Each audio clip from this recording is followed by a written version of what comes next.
Coucou tout le monde, j'espère que vous allez bien. Donc je vous retrouve dans un nouveau point lecture. Donc oui, j'ai exactement le même maquillage, la même tenue, le même décor que dans les vidéos précédentes, tout simplement parce que j'ai accumulé beaucoup de retard dans le tournage des vidéos. Et donc je vais les tourner toutes d'un coup et après je vais passer à la partie montage avec, à mon avis, une bonne tasse de thé. Donc ce coup-ci j'ai de nouveau 3 livres à vous présenter. Donc c'est du jeunesse, young adulte, donc voilà.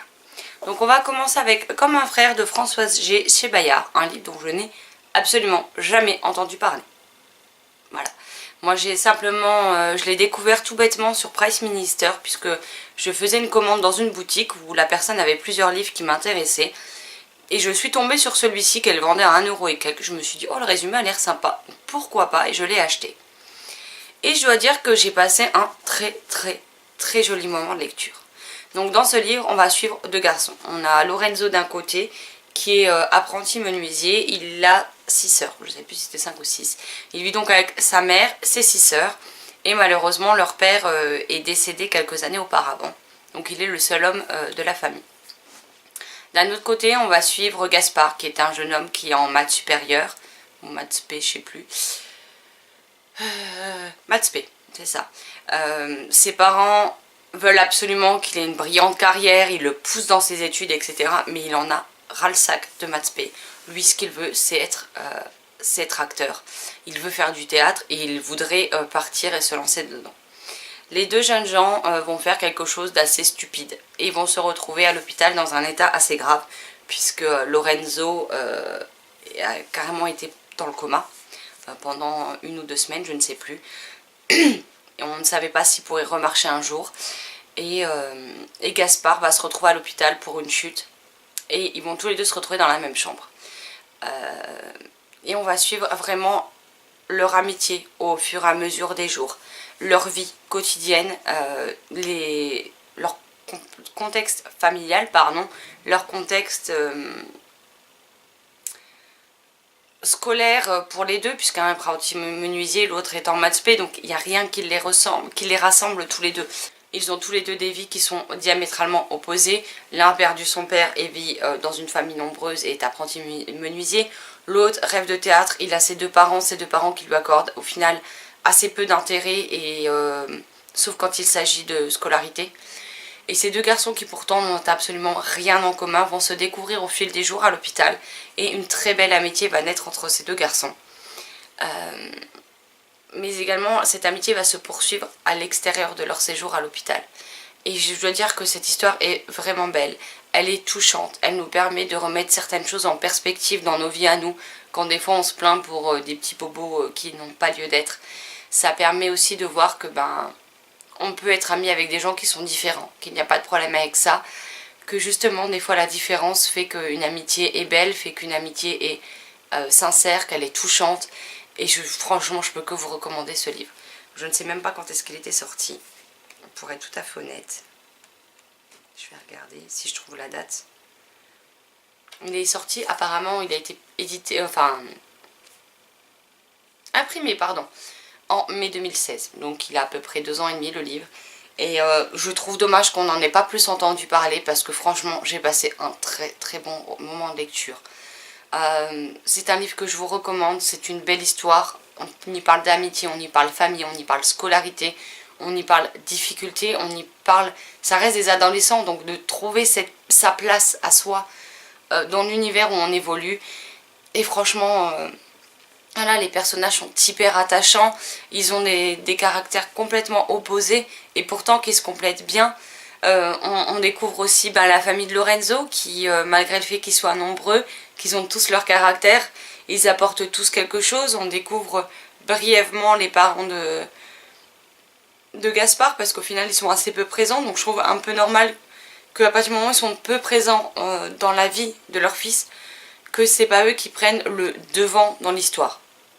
Mais on les voit, on les découvre et on les voit tous évoluer, ces personnages, et franchement moi je dis chapeau parce que nous offrir autant d'émotions et autant de belles choses en à peine 147 pages, moi je dis chapeau à l'auteur quand même, parce que je m'attendais à ce que je trouve l'histoire trop courte et en fait non, elle est juste parfaite telle qu'elle est. on passe avec un deuxième livre que je n'ai... Alors je ne peux pas dire que je l'ai vu nulle part puisque je l'ai vu passer sur la chaîne de Steph de Piketty qui, dans mes souvenirs, n'avait pas trop aimé. Et je vous présente donc Les Chevaliers Dégringoles, le tome 1, pas livre 1, Les Menhirs Maudits de Erwan J et illustré par Papaya qui est chez Nathan. Donc ce livre, j'ai longuement hésité à l'acheter.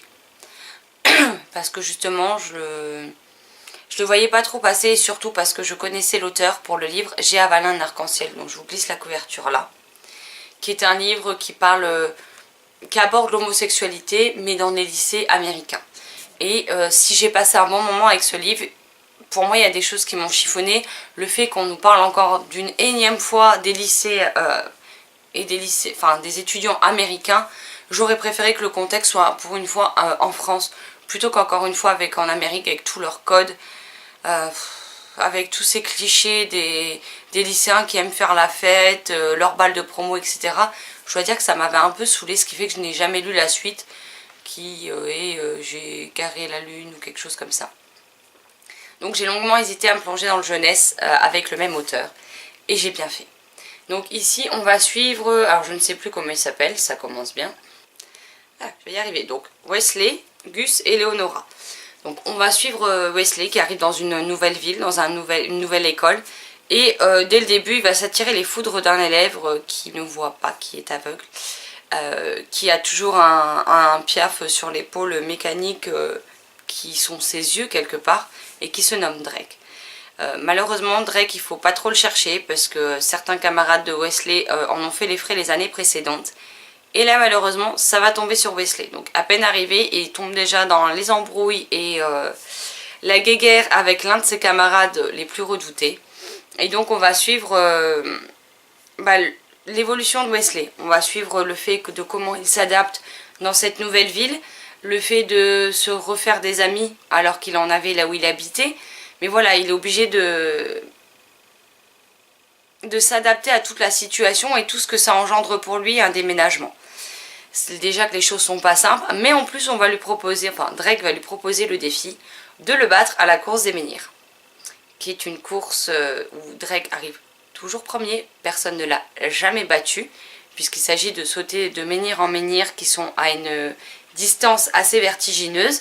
Donc tous les premiers menhirs, tous les menhirs sont alignés et distancés de la même longueur, sauf le dernier, où le saut est beaucoup plus long.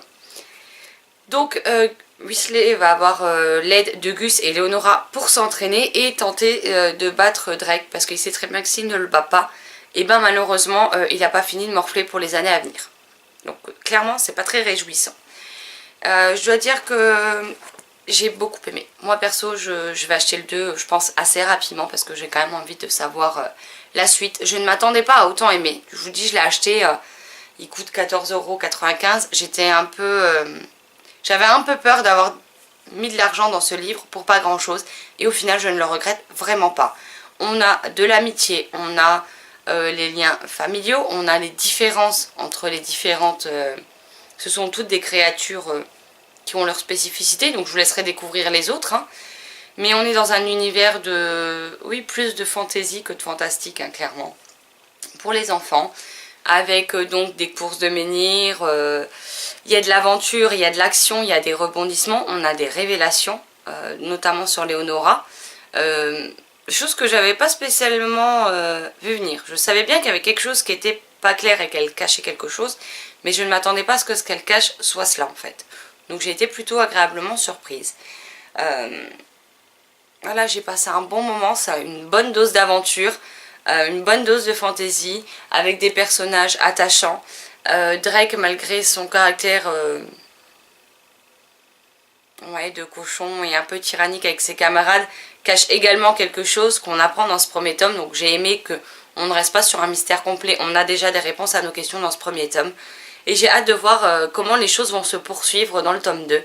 J'espère que le tome 2 sera à la hauteur du premier. Donc je vais vous montrer un peu comment le livre est décoré.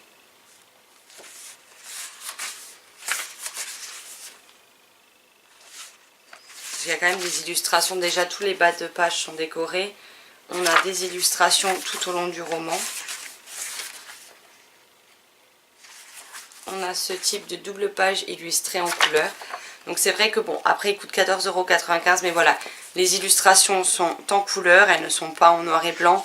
Il y a quand même un sacré travail derrière et moi qui étais plutôt indécise et pas sûre de mon coup, ben pour le coup j'ai passé un très bon moment de lecture avec ce livre et il me tarde de découvrir la suite des aventures donc de Wesley, Leonora, Drake et Gus entre autres.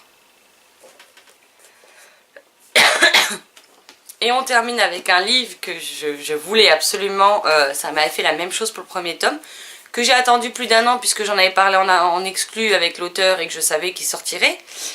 Et quand j'ai fini le premier tome, je me suis dit, oh punaise, on en a pour 6 mois à attendre.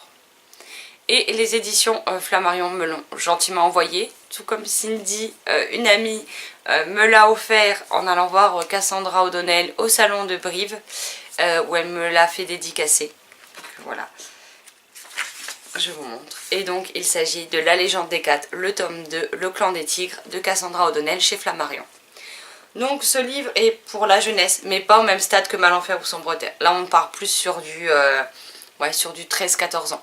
Parce que je tiens quand même à mettre en garde, il y a quand même des passages assez violents, assez sanglants. Donc voilà, Cassandra l'a dit, c'est plus pour la tranche d'âge au-dessus que Sombre Terre, qui est déjà au-dessus de Malenfer. Vraiment vers 13-14 ans, je pense pas avant. Donc ici on va suivre donc Brennan, l'héritier du clan des Tigres particulièrement, puisque dans le premier tome on suivait donc Maya, l'héroïne du clan des Loupailles. Et ce que j'ai aimé, c'est qu'on n'a pas d'ellipse, on repart vraiment à la suite du tome 1. Donc dans le tome 1, les 4 héritiers ont les héritiers des 4 clans, qui pourtant se tolèrent, mais il y a des règles à ne pas enfreindre. Les 4 héritiers, donc Lupai, Maya, Brennan pour les Taigan. On a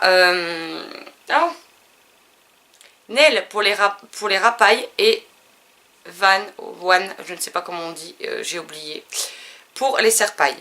Et ils se sont un peu mis leur clan à dos pour s'allier et essayer d'éradiquer le danger qui les menace tous, autant qu'ils sont. Malgré que les anciens pensent que ce sont des caprices d'adolescents, que c'est pour bafouer les règles, etc. Et ils ne voient pas la réalité du danger que leurs héritiers ont décelé et qui ne comptent pas laisser se produire clairement. Donc on les retrouve juste après ce qui découle et leurs actions du tome 1. On voit toutes les nombreuses conséquences, parfois irrémédiables, que ça peut avoir sur chacun des héritiers au sein de chaque clan. Et ce coup-ci, on va se concentrer surtout sur donc Brennan, donc l'héritier du clan des Taigan. On va également retrouver mon chouchou de cette série, Mika, donc un Taigan qui est le frère de Brennan l'héritier. Et Mika, c'est mon chouchou dans le premier tome. Ça reste mon chouchou dans ce deuxième tome. C'est vraiment le petit tigre qui est très mignon, très attachant, qui ne comprend pas forcément la logique des adultes, chose qu'on ne comprend pas toujours nous non plus d'ailleurs. Qui vit des choses pas forcément faciles, qu'on a envie de te prendre dans ses bras, de réconforter, de câliner. C'est vraiment un bout de chou adorable et voilà, on a envie de le protéger. Donc dans ce deuxième tome, on va vraiment suivre la conséquence de leurs actes du premier, tout en avançant sur l'intrigue également principale, tout en apprenant plus sur chacun des personnages, puisque ce qu'on voit dans le premier tome n'est pas la totalité de ce qu'ils sont, ou de ce qu'ils veulent bien montrer en tout cas, parce que dans le premier tome on nous montre certaines choses, mais chaque personnage cache des choses et ne veut pas spécialement se dévoiler autant.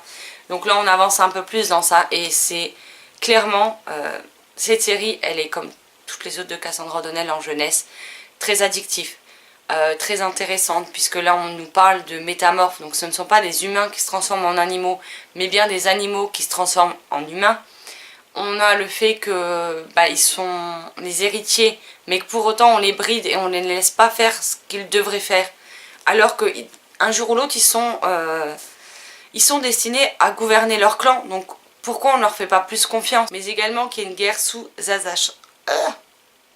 sous-adjacente, je vais y arriver, hein, ça fait 10 fois que je m'y reprends, entre les humains qui se sentent bridés, qui se sentent malmenés par les métamorphes, et les métamorphes qui simplement ont vu ce que les humains ont été capables de faire à la planète, aux autres humains, etc. dans le passé, et qui veulent seulement protéger tout le monde et éviter qu'il y ait encore une nouvelle guerre mondiale, etc.